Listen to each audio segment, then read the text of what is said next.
You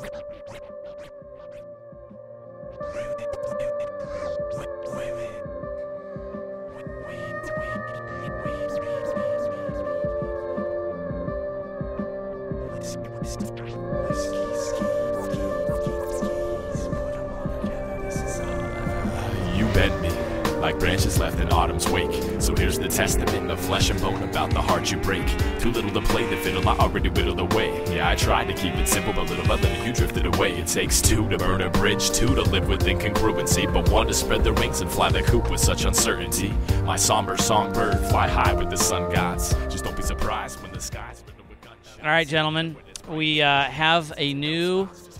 You got to sprech Deutsch for this thing. No more Japanese for you guys. Yeah, I don't know German. You were saying before when you had gotten into the engine, the fit and finish, like the water jackets and stuff, you were telling me before. Explain that. It just has a really nice finish to it. Like everything's just cut out really nice. It's got the combustion chamber. It's fully CNC combustion chamber instead of cast. And it just makes it's just really, really nice. Makes it nice and tight to work on? Yeah, for sure. Are you doing the same kind of things to this one that you would do to a Japanese one to make power and reliability and all that kind of stuff? I actually just took it apart and put it right back together. This is a bone stock motor. So that's good. Yeah, there's things that I would like to do, but we didn't have time, and I just basically need some more. I need a lot of expensive machinery, but it's as bone stock out of the box. It's a good motor for sure. Very competitive already. So now, if I understand the dynamic duo here, you're mostly like motor and all that, and you're tuning the bike. Is that right, Evan? Yeah, I kind of do the suspension stuff, and then Phil does all the real work. Phil has to build the motors and stay late at night, but he did most of the dyno stuff too. We got a decent amount of power out of it. Got a new pipe and some new rear sets, and we're happy today. Everything went well this morning. I think he did low 25s this morning in practice on used tires, so we're hoping today's better than yesterday. Well, yeah, the day's got to be better after what happened yesterday, so there's only up from here. So, yeah, you changed out some suspension bits too from the test at Indy Motorsports Ranch? Yeah, we got a Olin's 30 mil kit, which is something they have, I think that's new for this year, at least to general customers like us. So it works really, really well. It's incredibly nice, same type of stuff. Where Swedes must be next to Germany because they make really nice stuff and easy to work on, and we've had success right away. The bike stock worked really good. He went out on this bike stock and bettered his times than what he'd done on a super stock GSX-R. And then we put the suspension and triple clamps on it, and he went another, 4 seconds faster than that. So really pretty amazed. We were dumbfounded by the end of that test. And coming here, we had some issues at, the different track, so we kind of struggled a bit at first, but I think we've got 90% of it sorted out. And he's, again, in 08, Chris rode a super stock Suzuki here, and we're almost a second faster with this bike than he was back then on that bike. So, that's still a pretty huge progress. And that's in one day because we basically didn't ride yesterday. Practice was canceled. We got 10 minutes, and then we fell in turn one. So I think we're in good shape. The Leo Vinci pipe, those guys rushed, it seemed, to get a pipe for you guys. How much did that make on the dyno? Did that have a big impression on the number? Yeah, overall, top end, it probably gained, I think, around 7. But through the mid-range, it gained a good 10, 11, 12 horsepower. So it's definitely made a big jump forward. Is the mid-range on these big bikes in a place like this where you want to make usable power because it's got so many starts and stops? I think so. I think, one of the things we've done in the past I did with the GSX-Rs is I tried to make more horsepower a little bit down low so we could get out of the corner into the next corner faster instead of, just a big, huge number on the top end. And I think that, to me, is a little bit more important in most of the tracks.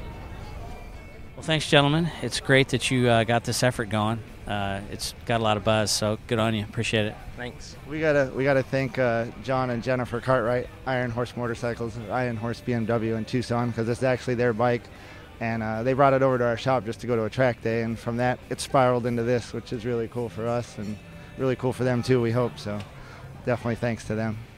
So if you're shopping for a Beamer, you might want to try Iron Horse in Tucson, Arizona. Call them up; they'll make you a good deal, and they're really, really a good dealership. They've been awesome to work with, and they definitely they want to sell these bikes, and they love racing, and they're kind of into it. So definitely buy one from them.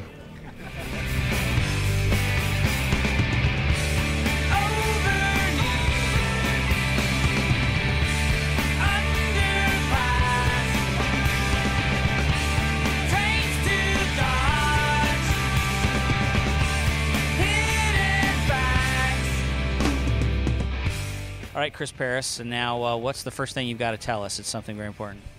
USMegamax.com is the chassis measurement machine of AMA Pro Racing.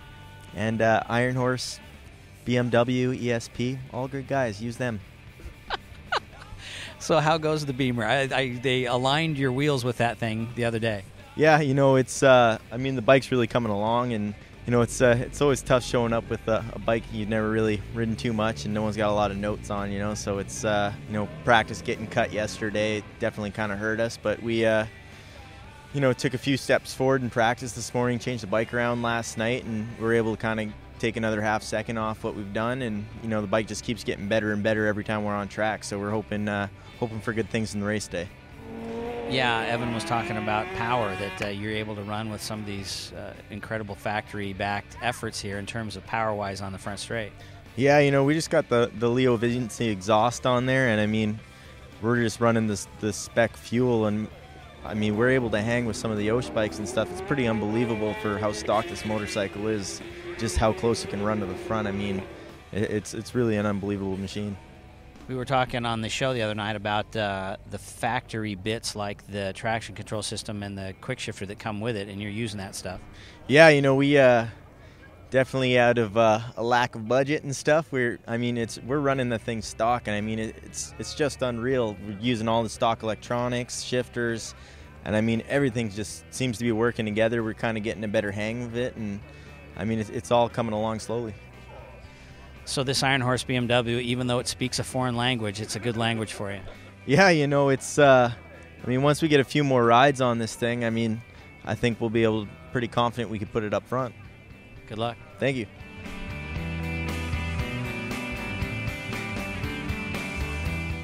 Keep climbing till your lungs pop. You cage me in your silhouette. Tame me with your touch.